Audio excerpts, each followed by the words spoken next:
কিয়ামতের দিন সূর্য মানুষের নিকটবর্তী হবে।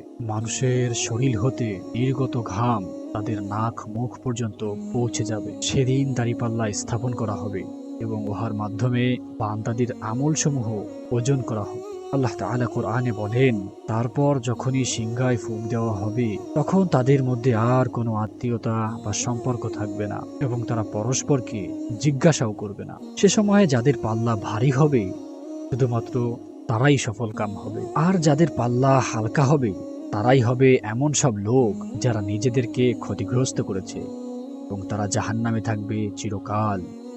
এই কথাগুলো মহান আল্লাহ সূরা মুমিনের 101 থেকে 103 নম্বর আয়াতে উল্লেখ করেছেন। সেদিন আমলনামা উন্মুক্ত করা হবে এবং সেদিন কেউ তাদের আমলনামা গ্রহণ করবে ডান হাতে এবং কেউ তাদের আমলনামা গ্রহণ করবে বাম হাতে এবং কেউ তাদের আমলনামা গ্রহণ করবে পেছন দিক থেকে।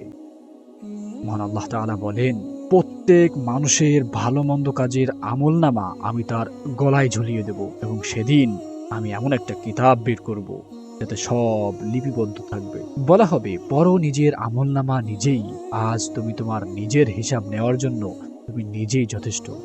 এই কথাগুলো মহান আল্লাহ সূরা বনী ইসরাঈলের 13 থেকে 14 নম্বরে আয়াতে বলেছেন। মহান আল্লাহ তাআলা সমস্ত সৃষ্টির হিসাব নেবেন। তিনি তার মুমিন বান্দাদের সাথে গোপনে কথা বলবেন এবং তিনি তাদেরকে তাদের পাপ রাশির কথা মনে করিয়ে দেবেন। আর কাফেরদের ব্যাপারে কথা হলো, তাদের হিসাব ওইসব লোকদের মতো হবে না যাদের ভালো মন্দ কাজ ওজন করা হবে, কেননা কিয়ামতের দিন তাদের কোনো ভালো আমলই থাকবে না, কিন্তু তাদের দুনিয়ার অপকর্মসমূহ গণনা করা হবে এবং তা সংরক্ষণ করে রাখা হবে। কিয়ামতের দিন তাদের আমলগুলোর কারণে তাদেরকে আটকানো হবে এবং তাদের তা স্বীকার করানো হবে, অতঃপর তাদের আমলের বদলা দেওয়া হবে।